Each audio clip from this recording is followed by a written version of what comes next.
2020 অক্টোবৰতে আৰম্ভ হৈছিল নিৰ্মাণৰ কাম। আজিলৈ সম্পূৰ্ণ নহল, আকৌ এটা অংশ বহি গ'ল।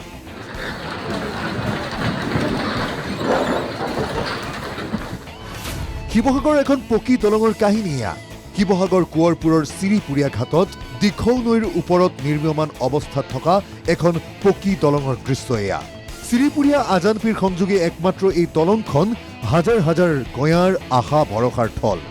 দেওবাৰে হঠাৎ বহি গ'ল নিৰ্মীয়মান পকী দলংখনৰ এটা অংশ।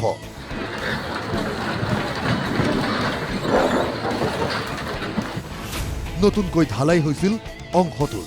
দিখৌৰ পানী হঠাৎ বাঢ়ি অহাৰ পিছতে নতুনকৈ ঢালাই হোৱা অংশটো বহি যায়। বহি যোৱা অংশটো ধেনুভিৰীয়া হৈ পৰে। দিখৌৰ বৰ্ধিত জলস্তৰে নিৰ্মীয়মান দলংখনৰ গাৰ্ড ৱাল আৰু কাঠৰ গাৰ্ডাৰসমূহো নিমিষতে উটুৱাই নিয়ে। ত্ৰিশূল নামৰ এটা প্ৰতিষ্ঠানে নিৰ্মাণ কৰি আছে দলংখন। প্ৰতিষ্ঠানটোৰ বিৰুদ্ধে ক্ষোভ স্থানীয় ৰাইজৰ। নিৰ্মাণকাৰী প্ৰতিষ্ঠানটোৰ মইমতালিত সলনি হ'ল ঠিকাদাৰ। 2 মাহ ধৰি বন্ধ হৈ থাকিল নিৰ্মাণৰ কাম। চ'তৰ শেষৰ পৰাহে পুনৰ আৰম্ভ হৈছে কাম। ঠিকাদাৰ গাফিলতিৰ কাৰণে হ'ল, মানে মানুহ ঠিকাদাৰ চেঞ্জ হৈ গ'ল। ঠিকাদাৰ চেঞ্জ হৈ গ'ল, তাতে মাঘ আৰু ফাগুন 2 মাহ এনেই মানুহ বহুৱাই দিলে। এতিয়া চ'ত মাহত আপোনাৰ মানুহ আনি পেলাই কাম কৰাইছে। কাম খৰধৰ কৰি আজি 18 দিন হৈছিলে চটখন লগোৱা। এতিয়া ডাঙৰ পানী আহি গ'ল আৰু মোৰ জীৱনত মানে দেখাই নাই এনেকুৱা পানী। ইমান কোবত বাঢ়িলে, ৰাতিপুৱা পৰা মানে 10টামান বজালৈকে ইমান পানী বাঢ়িলে, ভগা লগালগ সেই দলংখন ভাগি গ'ল। প্ৰায় 160.94 মিটাৰ দৈৰ্ঘ্যৰ দলংখনৰ নিৰ্মাণ ব্যয় 17 কোটি টকা।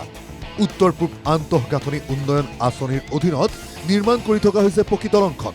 2020 চনৰ 16 অক্টোবৰত তদানীন্তন বিভাগীয় মন্ত্ৰীদ্বয় হিমন্ত বিশ্ব শৰ্মা, যোগেন মোহন আৰু যোৰহাটৰ সাংসদ তপন গগৈৰ উপস্থিতিত দলংখনৰ নিৰ্মাণৰ কাম শুভাৰম্ভ হৈছিল। দলংখনক লৈ চৰকাৰী পক্ষৰ বিৰুদ্ধে কোনো অসন্তুষ্টি নাই ৰাইজৰ। ৰাইজৰ সমস্যা নিৰ্মাণকাৰী প্ৰতিষ্ঠান ত্ৰিশূলক লৈ। কাৰণ দলংখনৰ এটা অংশ বহি যোৱা ঘটনা নতুন নহয়।